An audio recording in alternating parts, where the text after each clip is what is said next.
You're watching Council Wrap Up. Here's a look at some of the top stories of the Montgomery County Council for the month of June. Up first, great news for the communities of Glenmont, Wheaton, and Forest Glen as Metro's Silver Spring turnbacks have officially ended. This is a historic day for Metro, and it's a really great day. 29 years in the making. That's because more than 11,000 Metro riders will have a smoother commute starting today. Since 1984, WMATA has been turning around every other Red Line car at Silver Spring to return to Washington, D.C. Now, all Red Line trains will run between Shady Grove and Glenmont, ending those turnbacks. With this change, rush hour service is effectively doubled at 3 Metro stations: Forest Glen, Glenmont, and Wheaton. For too long, as long as those stations have been in operation, our riders north of Silver Spring have paid full fare and received half the service. Year after year, they've had to wait longer for a train and have had a harder time getting a seat. We heard testimony from many of them who have been late for work, late picking up kids, or sadly who felt forced to drive because Metro was not a realistic option for them. You know, Wheaton is seeing a lot of really important enhancements. Just last week we did the topping off ceremony for the building just across the street on Reedy. The library recreation center is going to be opening this summer. I mean, there's just so much happening here in Wheaton, and this will be another added asset for our residents. County leaders, led by the chair of the council's Transportation and Environment Committee, Tom Hucker, have been working on this operational change for more than a decade. This decision comes on the heels of a town meeting with WMATA officials organized by Hucker, where Metro riders voiced their strong support for ending the turnbacks. You're all loud and clear that you wanted an end to the Silver Spring turnback. I heard it. Paul Wiedefeld heard it. My colleagues on the Metro board heard it. And as a result, we're here today. This is the second Red Line improvement we celebrate this year. Officials say not only will ending the turnbacks provide equitable Metro service for residents in the East County, but that it's also good for the environment and the business community. And we've had more community push for this. This was one of several options that they were considering to improve service. They've been rightly focused on safety over the last few years, and now they're working on improving service and rebuilding ridership. And so this didn't have to happen. This happened because a lot of community advocates, businesses, environmentalists, tenants you saw, all stepped up and pushed for this in a united way. During a regular council session, police officials were on hand to brief council members about procedures and policies regarding training and community policing. 2 highly publicized incidents involving Montgomery County Police have raised concerns about the behavior of county officers. The first involved the use of inappropriate racial language by an officer, and the second that took place this month, where an officer was videotaped using excessive force. Acting Police Chief Marcus Jones acknowledged incidents like these erode the public trust. The reality is that we have to show that we do hold our officers accountable for their actions, that's not acceptable, that's not the level of professionalism that we expect. So that's the beginning of that. Again, that is to highlight how important it is for us to be able not to have negative events in our community that erodes that trust. So we have to work very hard and really developing new strategies, how we have to train better, how we have to emphasize to our officers what's important in what they do every single day. The chief and several other police officials took questions from council members on best practices for training and community policing. Conversation focused on how they plan to implement training to focus on prevention of incidents similar to those that recently took place. Council Vice President Sidney Katz chairs the Public Safety Committee. He says building those community relationships is key. We do more than simply criminal enforcement.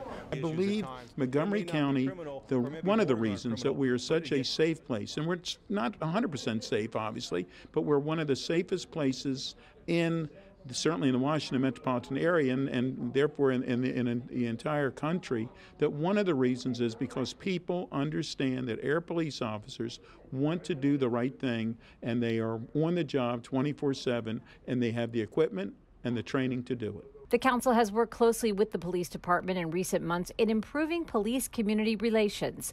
Chief Jones told us that although a permanent replacement has not been chosen for the position recently vacated by Tom Manger, he still feels strongly about his role during this time. When people work every day, they want to know who is the boss, and they want to know what direction that they need to follow as a result of that. And so it's vitally important as I, in my role as the acting chief, is that I make sure that I am still, and my executive team, that we are still leading. We're leading by example. Because this is how much we love our department and what we love our community and how important that is. But we need to let our officers know that we support them in what they do every day when they go out here and work very hard for us. The council president and county executive held their third community conversation on racial equity and social justice at the White Oak Community Center. Our Crystal Park was there. It means so much that all of you are taking time to engage in this very important conversation. Council President Nancy Navarro, along with County Executive Mark Elrich, kicked off the evening's discussions by explaining what the county wants to do and why. Many times when we talk about racial equity or social justice, people tend to automatically think that this is only a moral issue or only a civil rights issue. But you know, we need to also begin to acknowledge that this is definitely a socio-economic imperative. We have to come to grips with racism in this country because it's not going to fix itself. Participants broke out into group discussions to talk about why racial equity matters to them. It's been 300, 400 years. There's been disparity in this country. We try to work together. We try to live on the same block, but we don't party together. We don't. You know, there's black cookouts and white cookouts. After the group discussions, participants shared what their table talked about. Having leaders who look like the community they represent. I think that's also one of the biggest things that we believe that's going to promote the biggest racial inequity and social justice. We need more funding for programs like job training, after-school programs, and summer programming. Another thing was histories, to teach real American histories, all of our immigration and migration stories. We came up with things like self-education, develop a willingness to talk to others, even when it's an uncomfortable conversation. Not just education of the youth, but also of adults on how to approach people of different races. We bridge and close the income gap, and more importantly, income is how you earn a living, but wealth is property and owning homes and assets, something that can be passed on. Stop this inequality of populations that are being sent to incarceration. Investing in the most marginalized community in our county, because we said when the most marginalized people are liberated, then everyone is liberated. But I think it's important that we have these conversations, these daunting and challenging conversations, because if we don't identify the problem, we can't move on from it. So I think coming together and having such a diverse county and having such a diverse group of people talking about their different experiences, I think is the gateway to moving forward. To be in downtown Silver Spring, to be in Germantown, and then now to be here at the East County, we really heard a lot of the same things around education, around curriculum, around issues of criminal justice, around having more opportunities for our residents to have these conversations. So to me, I think that's been one of my big takeaways. I think that what the county council, and especially under Nancy Navarro's leadership, has really left a legacy for the next group of folks to build on, but for us to continue. And I think that that's most important. I'm just hoping that as a county, as a community, and as a government body, we can sustain it. It's been a real dream. I mean, I literally had to, visualize all of this in order to put together the timeline and the plan, and just to kind of be here and seeing it happening it's very, very rewarding for me. And finally, research has found that intergenerational interactions can enhance a child's development. In this story, we tell you about a program where that engagement is encouraging kids to hit the books. Sometimes finding something in common with another person can make conversation challenging. But here at the Silver Spring Library, there is plenty of talking going on between these older adults and Sligo Creek Middle School students. They are part of the JCA Intergenerational Book Club. He bullied because other people had bullied him, and he didn't want to seem bad. This is the third meeting for the book club, and the group is reading 90 Miles to Havana, a story about a young boy who flees Cuba with his brothers after the revolution. So take a look at this, because you have to pick a character. And ends up living in a youth refugee camp in Florida. And he would rather go with him than be sent away to an orphanage. And at the Intergenerational Center, we do all intergenerational programs, bringing youth and seniors together, or older adults. And in this case, we have found that it can be challenging for programs that attract middle schoolers. And the libraries in particular were interested in finding programs that would attract middle schoolers to the library. And we thought a book group would be a great opportunity for that.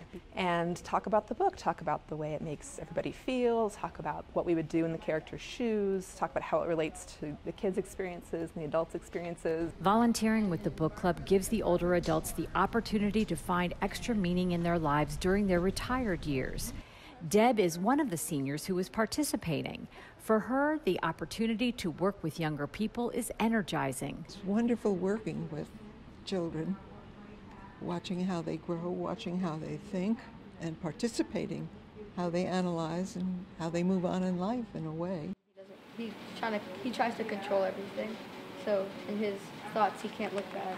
Like, he wanted to always make him feel better than everybody else. And for the students, well, from all accounts, they were an open book. It's fun working with different people and people that you never met before, and just getting their ideas and making them your own. We get to engage with other people and talk about the book, see what they think about it, different ways. I really like it because I like reading books, and this one seems very interesting. With an older adult too, does that make it kind of helpful to you? Yeah, it kind of makes me helpful because it kind of makes me realize that it's not just like we don't have different thoughts. We usually have kind of the same thoughts a lot. We're the same exact people, just different ages. That's really it. We love to do things that dispel age stereotypes in both directions. The character and why is it important? You know, that youth are kind of callous and not thoughtful or not dedicated to their studies, or that older adults are strict or grumpy or mean or uncaring, things like that. We can really clear a lot of those up with this kind of one-on-one interaction. The County Council helps support the programs offered at the JCA Interages Center. Councilmember Tom Hucker says engaging the bookend generations benefits everyone.